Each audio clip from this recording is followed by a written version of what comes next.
warahmatullahi wabarakatuh. Perkenalkan, saya Siti Nani Sapriani SPD. Saya CGP Angkatan 10 Indragiri Hulu. Tempat tugas saya di TK Islam Al-Madani Indragiri Tengah, Kabupaten Indragiri Hulu. Dalam video ini saya akan melakukan pengimbasan budaya positif di sekolah saya. Terima kasih. Assalamualaikum warahmatullahi wabarakatuh.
Bismillahirrahmanirrahim. Assalamualaikum warahmatullahi wabarakatuh. Alhamdulillah, segala puji bagi Allah, Tuhan semesta alam. Pada siang hari ini kita dapat berkumpul bersama di aula TK Islam Al-Madani Indragiri ini dalam rangka pengimbasan budaya positif di sekolah oleh calon guru penggerak angkatan 10 oleh Ibu Siti Nani Sapriani SPD. Selawat serta salam kita hadiahkan kepada junjungan Nabi besar kita Muhammad sallallahu alaihi wasallam dengan mengucapkan Allahumma sholli ala Sayyidina Muhammad wa ala ali Sayyidina Muhammad. Yang terhormat Kepala TK Islam Al-Madani Indragiri Ibu Siti Nani Sapriani SPD. Yang terhormat Umi guru TK Islam Al-Madani Indragiri. Sebelumnya saya mau sapa dulu ya Umi-uminya ya. Apa kabar Umi Soleha? Alhamdulillah, luar biasa. Allah tetap semangat, rajin belajar di TK Islam Al-Madani Indragiri. Nah, biar lebih semangat lagi gimana kalau kita tepuk semangat dulu ya. Oke? Oke Umi? Oke. Yuk tepuk semangat. Semangat.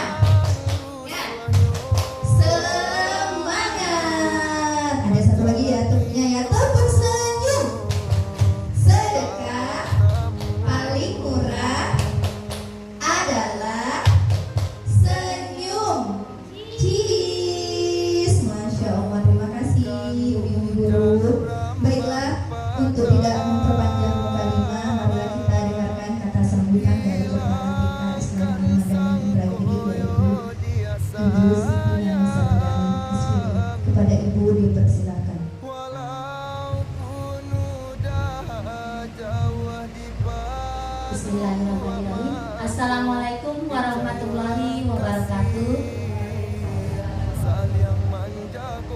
Bersyukur kita kepada Allah dengan mengucapkan Alhamdulillahirabbil alamin. Bersalawat kita kepada Nabi dengan mengucapkan Allahumma sholli ala sayyidina Muhammad wa ala ali sayyidina Muhammad. Alhamdulillah juga ya kita bisa berkumpul di aula TK Islam Al-Madan Indragiri karena hari ini ada pengimbasan budaya positif di sekolah. Semoga apa yang nanti diimbaskan dapat diimplementasikan di kelas maupun di sekolah kita, sehingga dapat menciptakan anak-anak didik kita yang mempunyai profil pelajar Pancasila, insya Allah. Semoga kegiatan ini nanti dapat berjalan dengan lancar. Jadi mohon Umi semua dapat berkolaborasi nanti ya Umi. Itu saja kata sambutan dari saya. Lebih dan kurang mohon maaf. Wabillahi taufiq wal hidayah. Wassalamualaikum warahmatullahi wabarakatuh.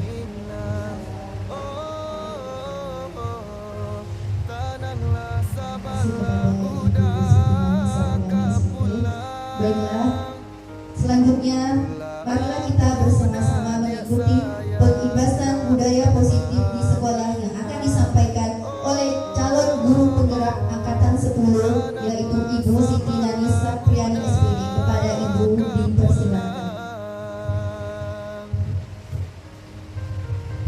Terima kasih kepada Umi Rima sebagai moderator pada siang hari ini tentang pengimbasan budaya positif di sekolah kita. Baik, saya adalah calon guru penggerak angkatan 10 Indragiri Hulu. Nah, Umi, kita langsung saja ya Umi. Nah, penyebaran pemahaman dan penerapan pengalaman budaya positif ini merupakan tugas aksi nyata saya di modul 1.4. Nah, ini harus diimbaskan kepada Umi semua rekan sejawat di sekolah karena ini sangat bermanfaat untuk kita.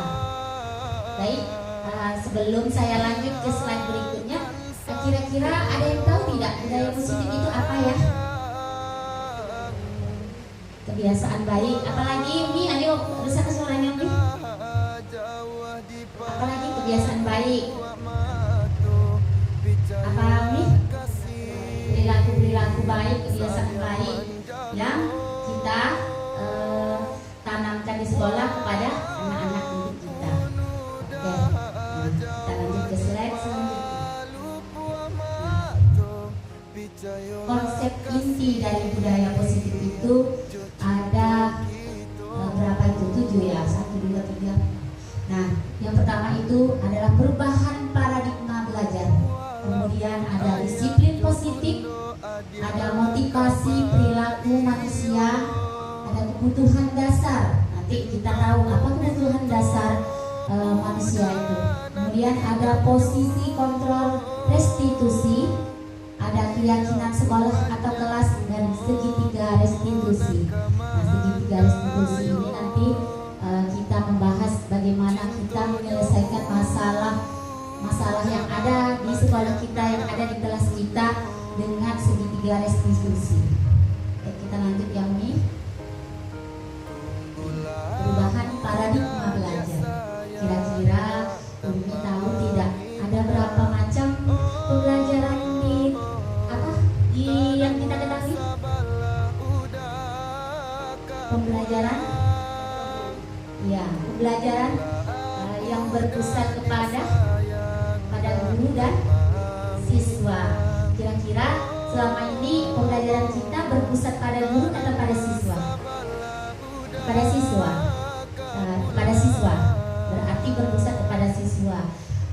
Kalau pembelajaran kita berpusat kepada siswa itu guru hanya sebagai fasilitator.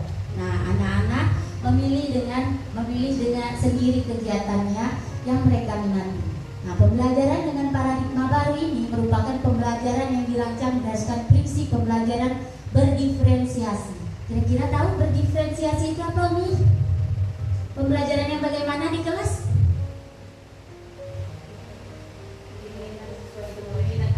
Iya, pembelajaran yang sesuai dengan minat anak. Nah, Umi menyajikan pembelajarannya sesuai dengan kebutuhan anak, menyajikan media-media pembelajaran yang bervariasi. Jadi nggak hanya itu saja. Jadi dari pembelajaran berdiferensiasi ini kita tahu bagaimana kebutuhan siswa kita. Nah, seperti itu Umi. Dan sehingga para peserta didik belajar sesuai kebutuhannya berdasarkan tahap perkembangannya. Kan kita pernah itu anaknya belum mampu, kita beri kegiatan seperti ini, lantas kita sesuaikan dengan kebutuhannya. Pernah kan?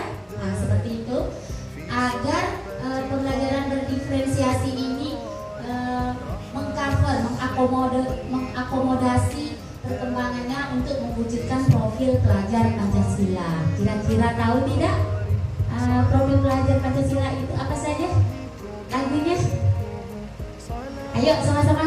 Belajar Pancasila, beriman dan bertakwa pada Tuhan yang Esa dan berakhlak mulia, berkebinekaan global, goyong mandiri, kreatif dan bernalar kritis. Nah, kemarin kita di visi perubahan visi sekolah, kemarin kita udah menyinggung harapan kita visi sekolah kita itu mencakup profil pelajar Pancasila, insya Allah ya Umi ya. Kita masuk ke bahasan kedua, yaitu disiplin positif. Nah, disiplin positif ini dengan menerapkan disiplin positif, harapannya mengajarkan siswa memiliki kemandirian dan kesadaran dirinya untuk bertanggung jawab sehingga dapat menumbuhkan nilai-nilai kebajikan. Nilai-nilai kebajikan itu seperti apa ya? Contohnya Umi? Peduli, empati, kan? Bertanggung jawab. Nah, misalnya tuh ada kadang anak-anak kita ini sepatunya sembarangan diletakkan, padahal kita ada tempat sepatu. Itulah untuk menumbuhkan tanggung jawabnya, kemandiriannya, agar dapat menumbuhkan nilai-nilai kebajikan. Lanjut. Nah, ini yang kedua, harapannya disiplin mengajarkan siswa untuk mengendalikan diri dan bagaimana menguasai diri untuk memilih tindakan yang mengacu pada nilai-nilai yang kita hargai. Jadi kalau ini contohnya apa Umi?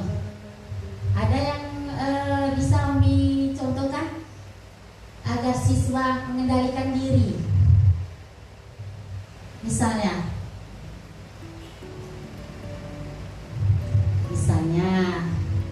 dia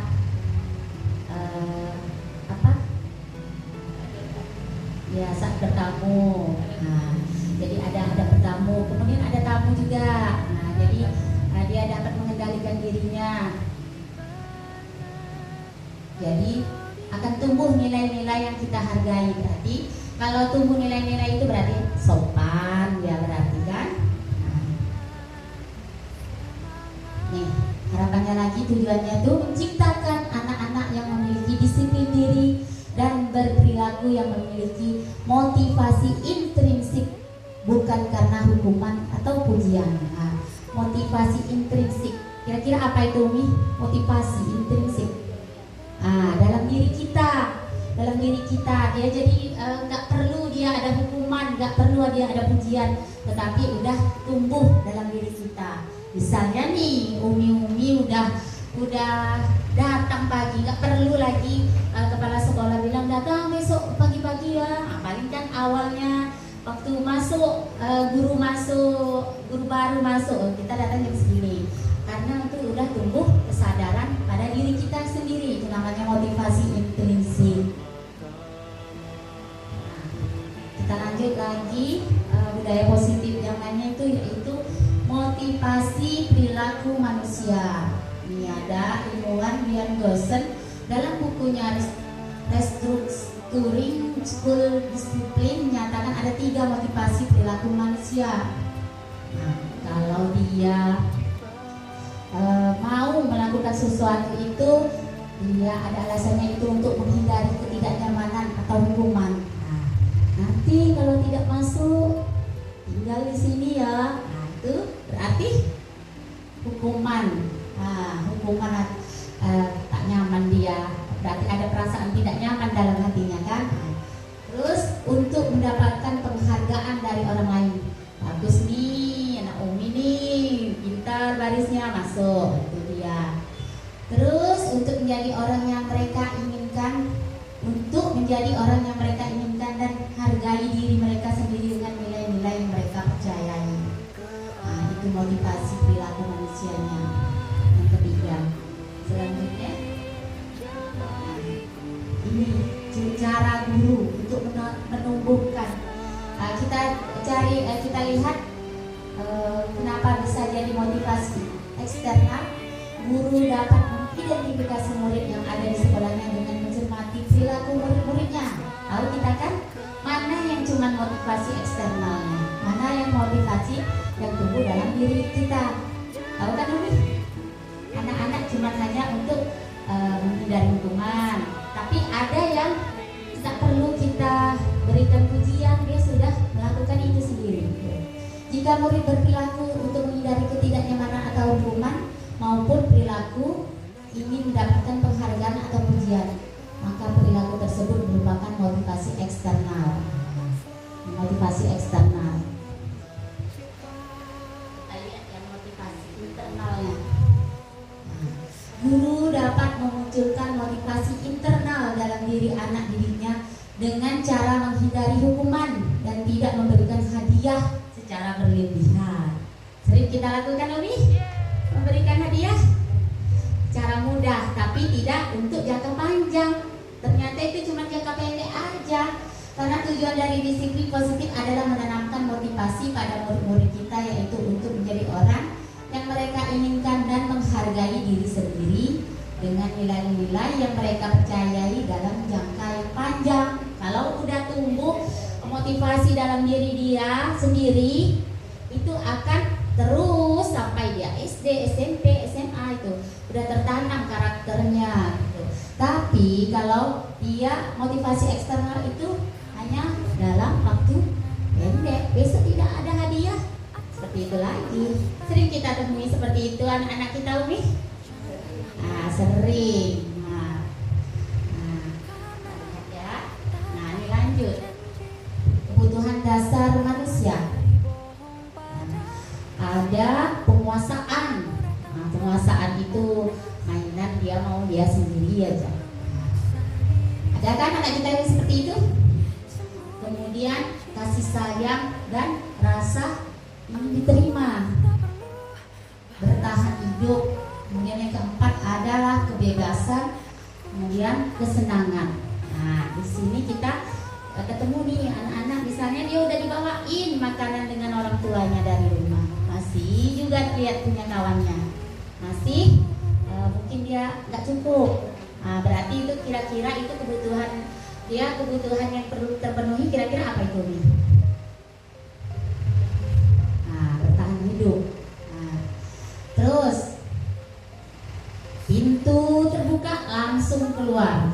Kira-kira dia tidak terpenuhi kebutuhan yang mana itu? Kebebasan.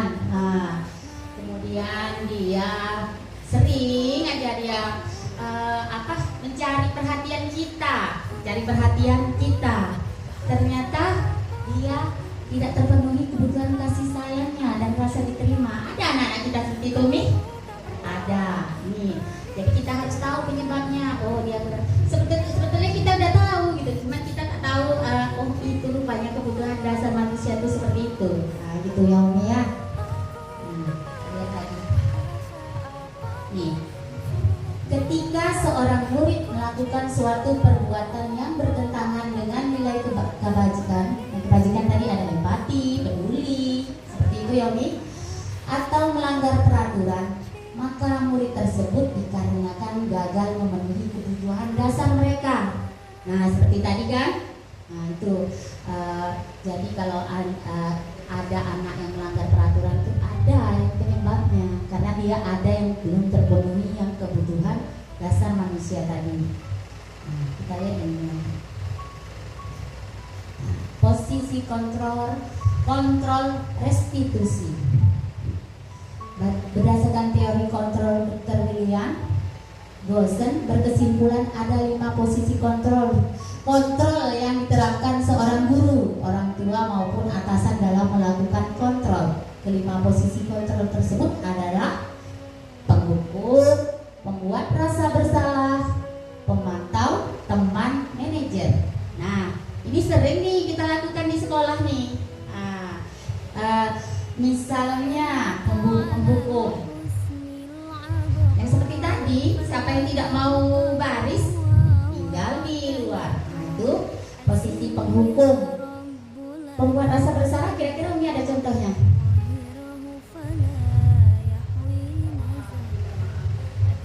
Tidak, kita sebagai kita posisi ini posisi guru loh Umi. Posisi guru penghukum itu seperti apa? Kira-kira kalau pembuat rasa bersalah seperti apa? Ya, pembuat rasa bersalah. Maksudnya di sini dari cara kita. Jadi anak itu langsung tadi itu kan yang mencoret-coret bumi, ya kan? Nah, seperti itu bahasa kita kan Bumi. Jadi dia jadi merasa bersalah. Sudah tuh sebetulnya dia mencoret-coret ini itu kan kreativitas dia gitu. Jadi besok-besok mau mencoret dinding karena kita patuh itu, ternyata dia merasa bersalah, jadi dia nggak mau lagi berkreativitas seperti itu. Terus pemantau, teman, Umi kemarin pernah juga seperti itu. Nah seperti itu bahasa Umi, Umi pernah juga seperti itu bahasa teman ya kan. Nah yang seharusnya guru memiliki posisi manajer. Nah, manajer ini tidak menjudge anak langsung dia bersalah gitu. Seperti itu ya Umi ya. Dari kelima posisi kontrol tersebut, sebaiknya seorang guru memiliki posisi kontrol sebagai manajer. Di posisi manajer ini, guru mempersilahkan murid untuk mempertanggungjawabkan perilakunya dan memotivasinya untuk menemukan solusi dan cara menyelesaikan masalahnya. Pernah Umi sebagai manajer buang sampah sembarangan. Siapa yang mau sampah nih? Kan lawannya nunjuknya. Kita suruh buang di buang sampah. Jadi dia buang sampah sembarangan, terus kita suruh dia buang sampah di buang sampah ke tempat sebenarnya itu. Sudah melahirkan anak-anak yang mempertanggungjawabkan perilakunya itu. Keyakinan kelas. Mengapa keyakinan kelas? Bukan tidak peraturan itu kelas gitu. Kenapa? Kenapa keyakinan kelas? Umi, biasanya kita kan buat apa?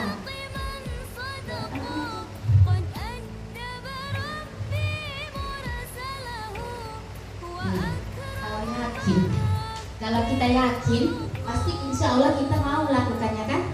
Jadi namanya cuma diganti. Seorang akan lebih tergerak dalam bersemangat untuk menjalankan keyakinannya daripada hanya sekedar mengikuti serangkaian peraturan tertulis tanpa makna. Murid-murid pun demikian, mereka perlu mendengarkan dan memahami arti sesungguhnya dan tujuan mulia dari peraturan yang diberikan tersebut. Nah, jadi namanya keyakinan kelas, bukan kesepakatan kelas. Sebetulnya, kalau sepakat hanya sepakat aja, tapi dia tidak yakin untuk apa dibuat kesepakatan itu. Nah, seperti itu. Jadi namanya itu keyakinan, berarti yakin bahwa peraturan itu nanti akan tujuannya itu untuk tujuannya mulia dari peraturan yang diberikan tersebut.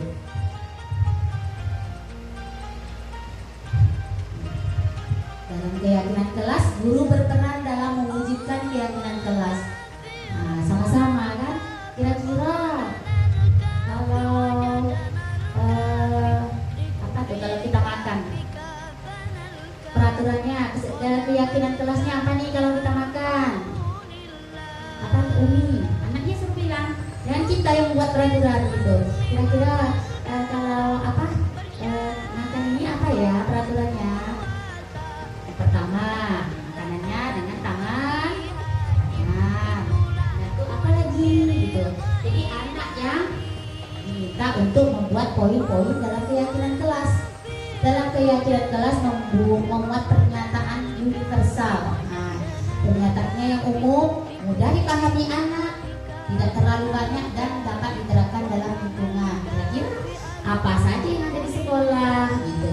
Misalnya siap mau makan, itu kita cuci tangan dengan sabun seperti itu. Ya, segitiga restitusi. Dalam penerapan segitiga restitusi, guru berperan sebagai manajer menyelesaikan masalah dengan 3 tahapan restitusi. Menstabilkan identitas, validasi tindakan yang salah, dan menyatakan keyakinan. Kemarin kita lihat siapa? Azam yang lumayan didagangkan, yang Azam membuang makanan ketika makan. Nah, kan saya ada menanyakan sama Azam, kira-kira menstabilkan identitas itu seperti apa, Umi? Umi dulu. Cara kita berdialog dengan anak supaya apa yang dia lakukan itu salah gitu. Menstabilkan identitas. Kira-kira menurut Umi itu seperti apa? Kira-kira.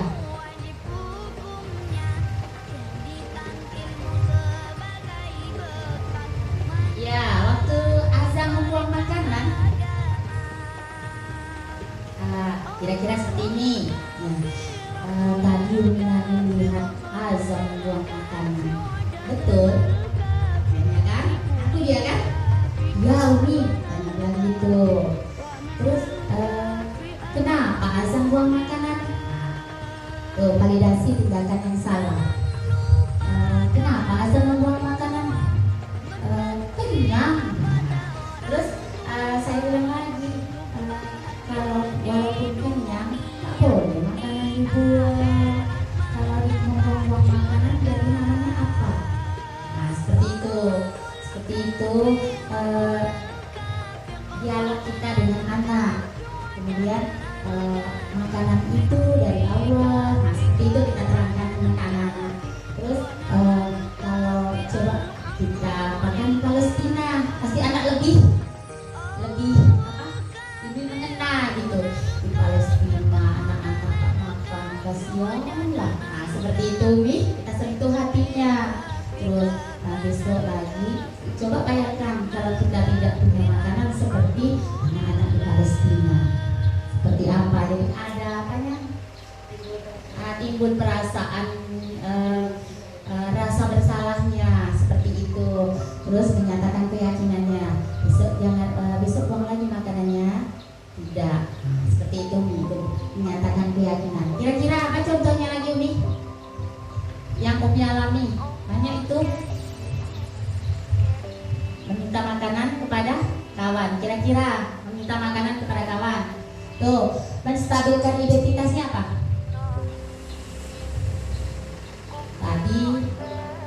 Tadi Umi lihat si A minta makanan ya. Nah, kan? Aku dia bawa lagi kawan yang lain. Iya, ini ya Umi lihat dari Umi dengar dari ini ya yang bilang si B. Nah, seperti itu. Nah, setelah itu dia mengaku, sudah tuh validasi tindakan yang salahnya apa? Umi, coba Umi lagi. Tadi udah ada contohnya tadi. Tadi kan udah Umi lihat tuh, Umi dengar tuh dia minta makanan, si A minta makanan nih, betul. Nah, dengan aku lagi. Nah, bawa lagi kawannya yang melihat. Sudah tuh dia ngaku dia. Terus yang ini lagi itu berarti menstabilkan identitas. Itu, tapi kita tidak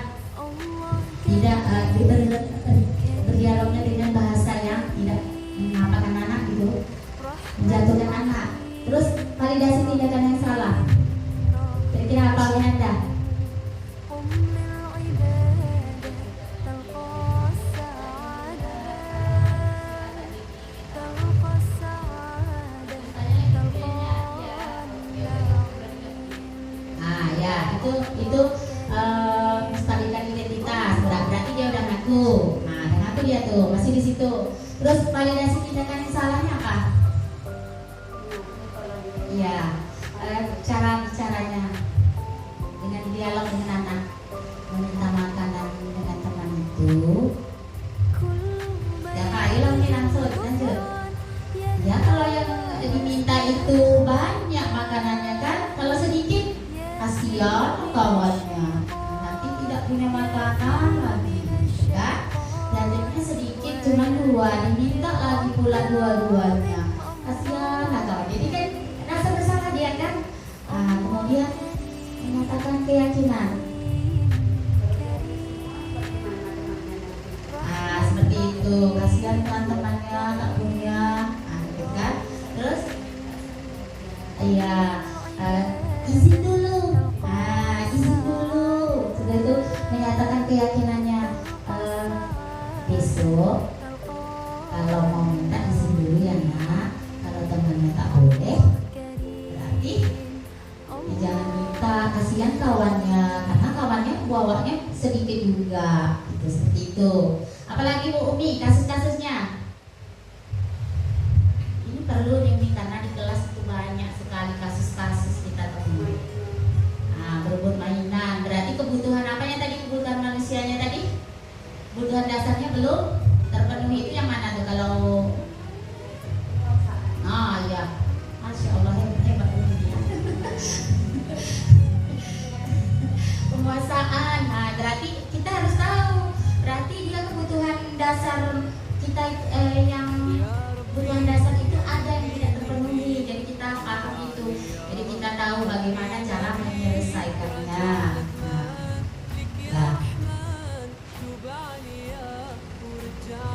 Penerapan segitiga resolusi ini adalah untuk menghasilkan murid-murid yang mandiri dan bertanggung jawab.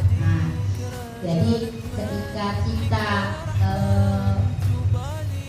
dapat menerapkan segitiga restitusi tadi dengan 3 tahapan tadi, yaitu menstabilkan identitas, validasi tindakan yang salah, dan menyatakan keyakinan itu, insya Allah kita akan memiliki anak-anak didik yang mandiri dan bertanggung jawab.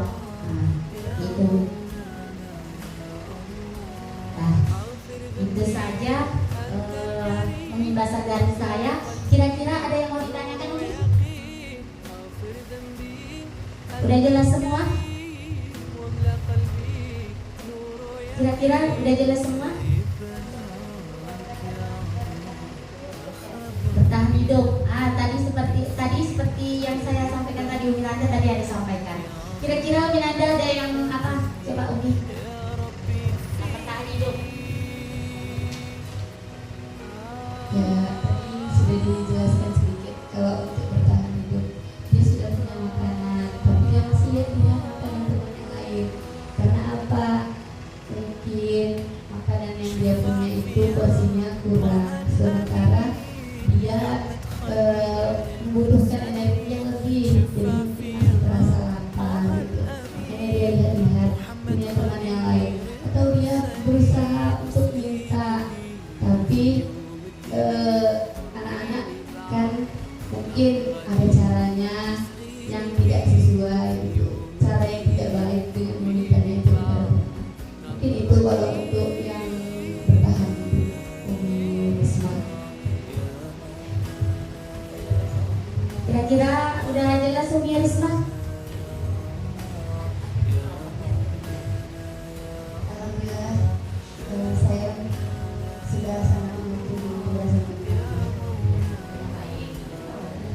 Ada lagi yang mau ditanyakan Umi?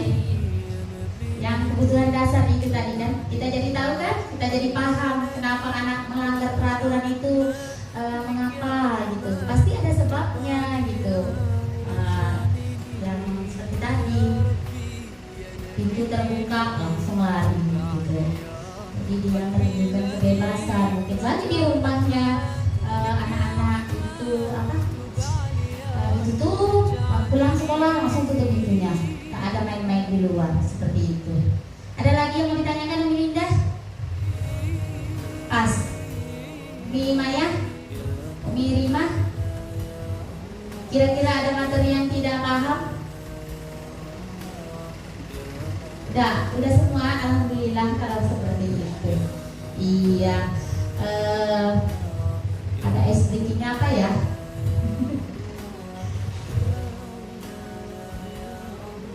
Sepertinya semuanya materinya udah habis nih Umi.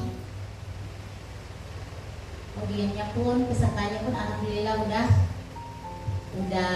paham. Semoga budaya positif ini dapat kita terapkan di sekolah.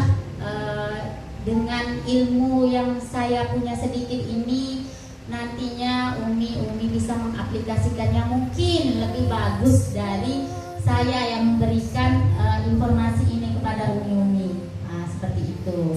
Itu saja Umi Rima, lebih dan kurang saya mohon maaf. Wabillahi taufiq wal hidayah. Wassalamualaikum warahmatullahi wabarakatuh.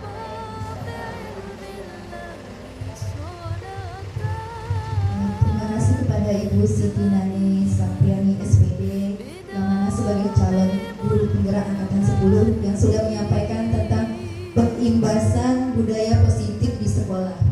Nah, bagaimana Umi guru? Menarik sekali? Iya, pastinya kita dapat ilmu baru ya, Umi. Iya. Ada mungkin yang masih kurang jelas, Umi Maya? Boleh disampaikan? Sudah sangat jelas? Ya, Umi Risma? Ya, Umi Nanda? Sudah sangat jelas, alhamdulillah. Nah, mudah-mudahan apa yang disampaikan oleh Umi Nani tadi dapat kita implementasikan, kita terapkan di sekolah kita, khususnya di TK Islam Al-Madani Indragiri, di kelas maupun itu di luar pembelajaran kelas. Nah, baiklah, saya sebagai moderator mohon maaf jika ada salah kata maupun perbuatan yang kurang berkenan di hati umi-umi semua. Saya mohon maaf dan saya akhiri. Assalamualaikum warahmatullahi wabarakatuh. Waalaikumsalam warahmatullahi wabarakatuh.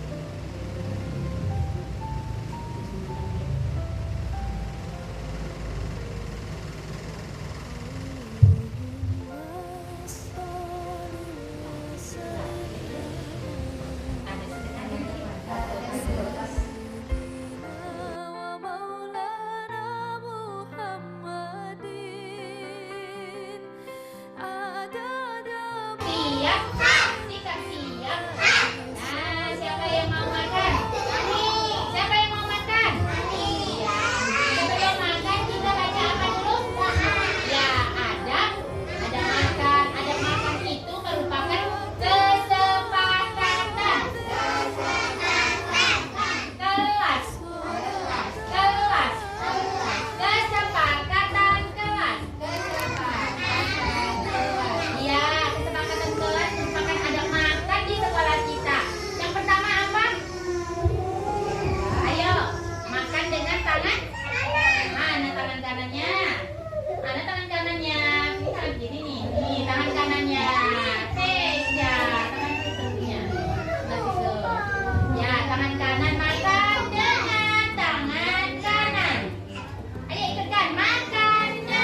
Soleh-soleha umi. Siapa yang mau main?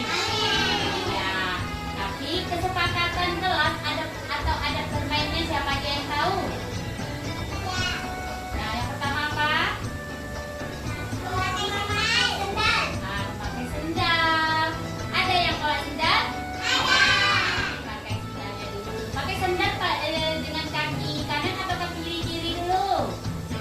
Kaki ya, kaki kanan, bebas. Yang kedua, kesepakatan kelasnya ada permainnya apa? Iya, tidak main di luar pagar. Kenapa tidak boleh main di luar pagar? Iya, karena di jalan itu motornya jalan laju-laju. Jadi pagar yang di sekolah kita udah ditutup jangan dibuka. Buka-buka. Yang ketiga apa?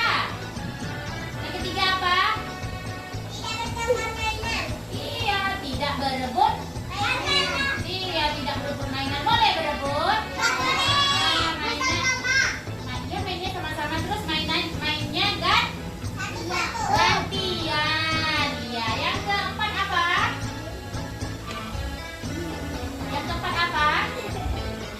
Tidak. Ya tidak menyakiti teman, tidak mukul-mukul teman. Nah, boleh kita mukul-mukul teman? Kenapa tidak boleh? Sakit temannya, kasihan. Sayang sama temannya? Sayang. Yang kelima apa? Tidak teriak-teriak.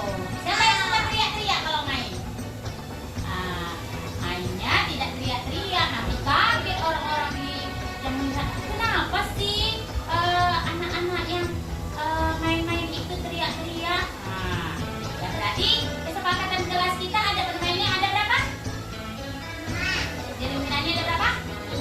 Ya, 5. Mau main di luar? Yuk kita baca doa dulu.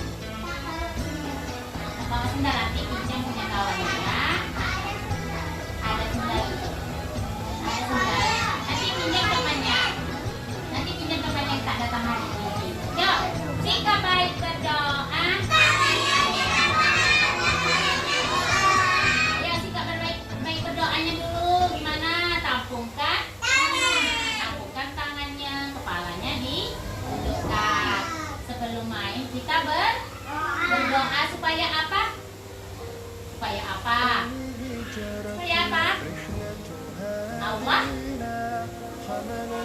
Allah lindungi kita. Yuk, sikap baik berdoa.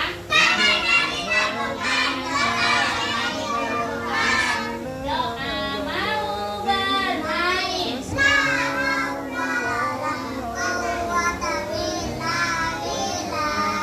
Sedikit suaranya, sini tak ada suaranya. Ulang lagi. Doa mau bermain.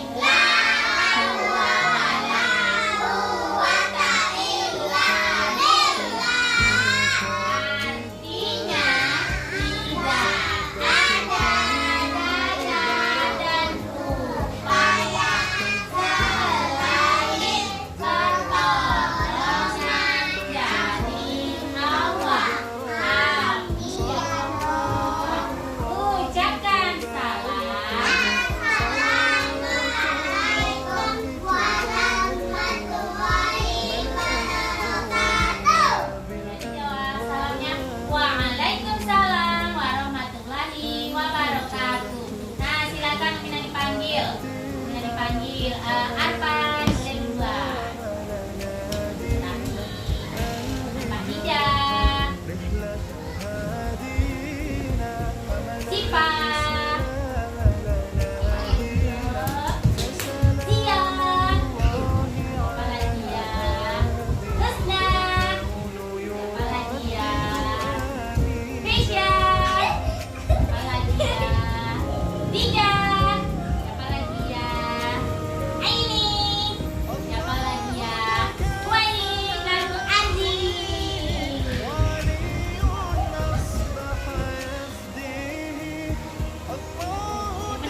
Dia langsung nih, belum pemetin.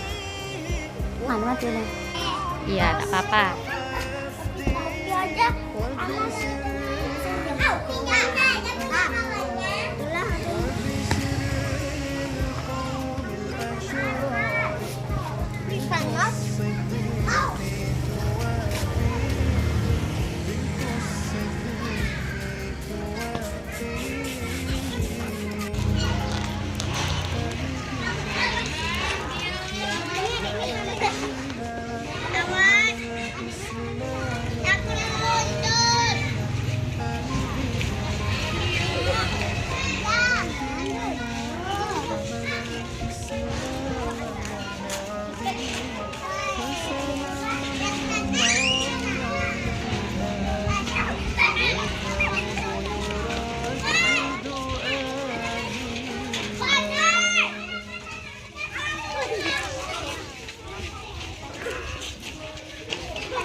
datang Maminang.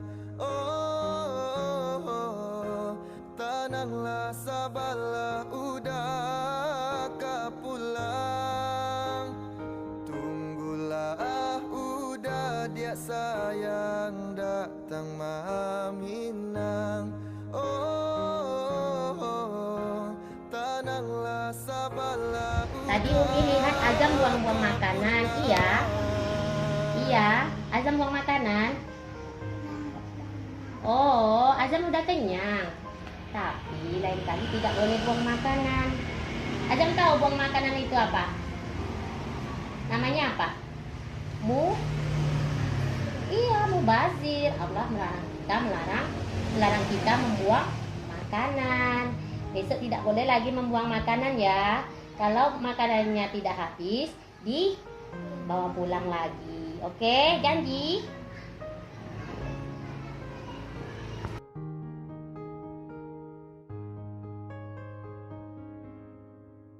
Turunkan hujan rambang patah. Dengar cerita dari Umi yang lain. Furqan bicara kotor ya.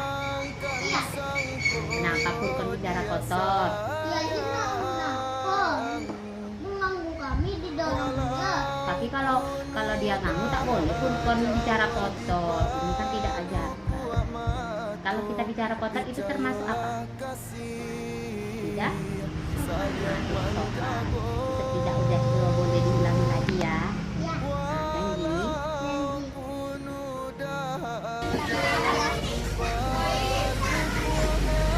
Makasih Umi sudah mengajarkan kebaikan. Kasih Hati ini mulut ini mengucapkan terima kasih. Terima kasih.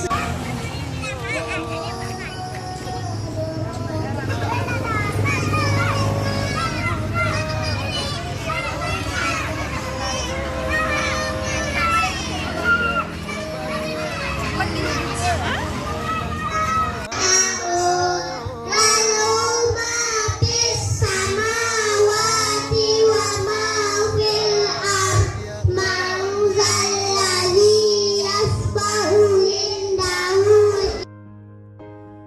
Tunggulah udah dia sayang datang Maminang. Oh, tenanglah sabarlah udah pulang. Tunggulah udah dia sayang datang Maminang.